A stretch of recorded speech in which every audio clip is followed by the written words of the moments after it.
I was at my gun shop the other day and a lady came in and she was looking to buy a gun.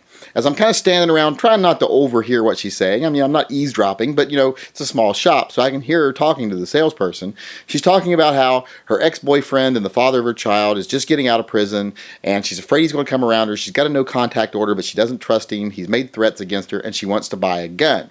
Now, she's coming in at the last minute to buy this gun. I assume she's known that he's going to be getting out of prison. I mean, people go to prison usually with a set time, so when he went to prison and you knew this guy was a threat to you, maybe you would have taken precautions at that time, but she didn't. She waited till now to go buy a gun. So now she's having to wait 5 days for a waiting period because she doesn't have a carry permit. And I'm not talking here about waiting periods. That's not going to be the topic of my conversation. That's a whole other video. My point is that this lady waited till the last minute to go get a gun to defend herself and defend her child.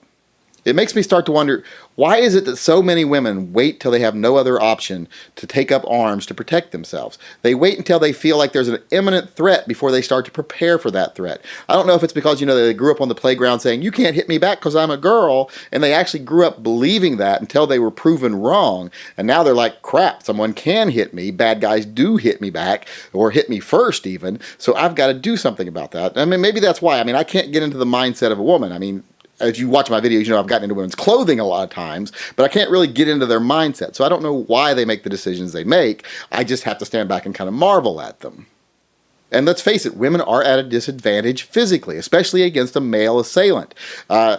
Even me, I mean, 70–80% of the women I meet in a day, I'm pretty confident that I could take them in a fist fight if I had to, except for maybe some of the bigger ladies at Walmart.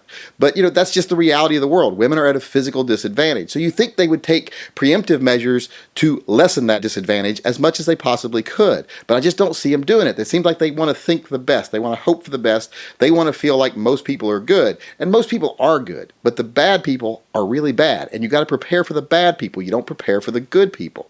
And in this day where there's more and more ladies living on their own, raising their children on their own, and that's another thing. I always hear people on the far right saying, oh, it's the downfall of American society because all these single mothers, blah, blah, blah. Well, instead of demonizing these women that are doing everything they can to take care of their families, how about we use that as an advantage? We use that to a positive note and say, all these ladies living on their own, taking care of their children, these ladies need to take up arms. They need to protect themselves.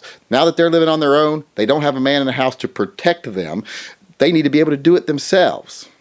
Now, most women I've known in my life will go out of their way to take care of their children. They'll go above and beyond. They'll work 2 and 3 jobs just so that their kid has new shoes, so he has pants that the other kids don't make fun of. But they won't take the precaution of protecting them physically. I just don't understand that. I don't know if it's part of the woman mindset, like I said, that maybe they just don't think of the physical, but they need to start thinking of the physical.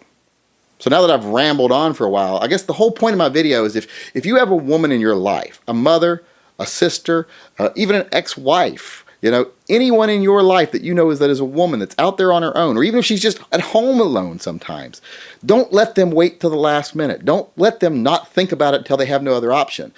Talk to them about it. Let them know, hey, don't you realize that maybe you might be at a disadvantage sometimes, and maybe something that could help you would be a handgun. Learning how to use that handgun, having that handgun, not only will it protect you, but it'll protect your children. Don't act like it's something they don't want to hear about or something they won't understand. Because when you talk to them about the realities of firearms ownership and the realities of needing to defend themselves and their family, I think that's something that most women understand just fine.